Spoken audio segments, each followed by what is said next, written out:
Yeah, it's been tough 2 days. Extremely disappointing, especially after the series we had against India. I think there was a high expectation from everyone. And we just haven't come out and given the energy that is sort of expected of us. As coaches, we'll keep going back and looking at ourselves and see how we can best prepare the players, for tours and that. So yeah, it's a funny one. I haven't really put my finger on it at the moment. I can see that the energies are way below par, and the results have shown as well. We've lost the toss. We got behind the 8 ball after the first session, and we just haven't been able to get back in the game. In all three departments, our batting, our bowling, and our fielding has been very disappointing. Dennis?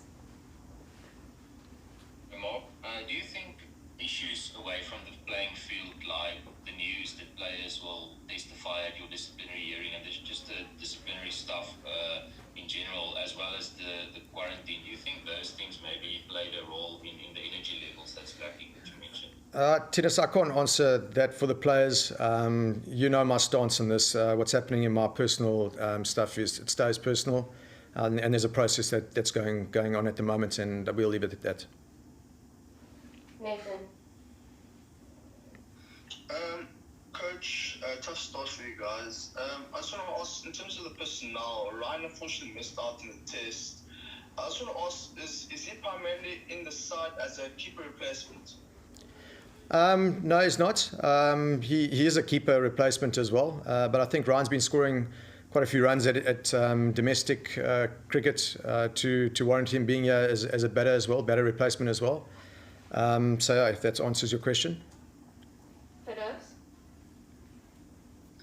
Hi, Boucher. Yeah, so just on that, in that case, was Ryan being considered for selection for this test, and why did you decide to go with the batting lineup that you did? Well, the batting lineup that we went with, we felt that the opening berth was something that we needed to look at. Sorrel Avi has been, in the lineup for quite some time. He's been on quite a few different tours. So he's been in the waiting, and we felt that was the position that to get another guy in. And then there was the seventh batter, or sixth batter option, and we decided to go with Zubs. That's just how we felt the lineup needed to be. Stuart, and then Telford. Hi, Mark. I guess one of the issues over a longer period of time has been the opening combination, and you've got Sarel there now, but there's been, I think, single-figure scores 7 or 8 out of the last 11 innings. What have you been able to put that down to between, Dean has been there all the time, but why those struggles at the top of the order with the opening combination? I think a lack of confidence, and sometimes you go through bad periods in your game. I think also the wickets that have been played on have been tough, especially for opening batters with the new ball. So I think there's quite a few different things that can add to that. Certain guys' personal forms not where they want to be, and that's definitely added to not only the opening sort of partnership, but certainly our top order. Telford, and then we'll close with Leighton. How's the Bouch? Right. You guys earned a lot of credit in the India series and played really well. I know the conditions on your side and all those ball, probably not as emphatic as these. But do you think what's happened over the past 2 days is kind of just wiped out the good that was achieved in the Indian series?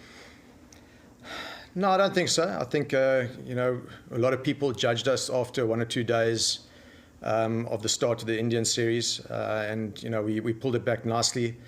We haven't started well yet at all, and as I said, this is something that it's not the first time it's happened. It's something that's been happening for quite some time now. So we as coaches, we're trying to find out the reasons for that.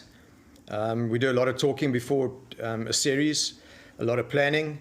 The plans, I think, are right. We just haven't been able to implement those plans, and the energies have been low. So we can't exactly put our finger on it at the moment, but it's certainly something that we'll go back to our drawing boards as well, and certainly me as well, and try to find a way to become better at the start of a series.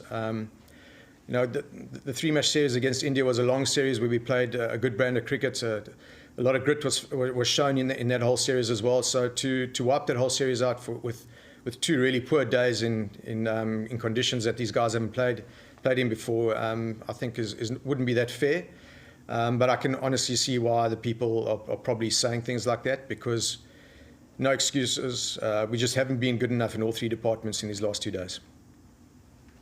Finally, Leighton. Hello, Mark. Excuse me.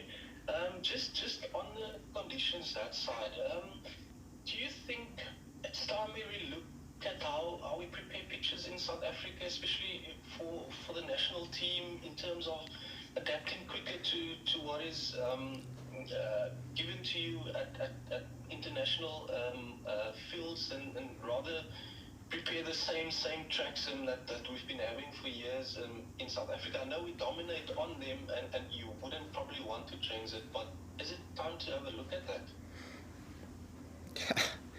Yeah, I suppose you could say that you'd like to have different sorts of wickets that you play on in your home country. I think our wickets are very tough to bat on, to be honest with you. There's a lot of lateral movement, but also horizontal movement as well. I think the wickets here are pretty good, to be honest with you. They maybe look quite green, but they play fairly true. The bounce is good. We always knew that with a bit of rain around, that first morning was going to be tough to bat on. I think New Zealand team bowled really well as well. They used the conditions extremely well. But we were a little bit soft in a few of our dismissals. So I think when we start looking at the wickets back home and all that type of stuff, I think we've got to be careful. I think our wickets are pretty tough to bat on. And if I was a batter, I'd prefer to bat in New Zealand than South African conditions. Thanks very much, everyone, for joining us. We'll chat to you tomorrow.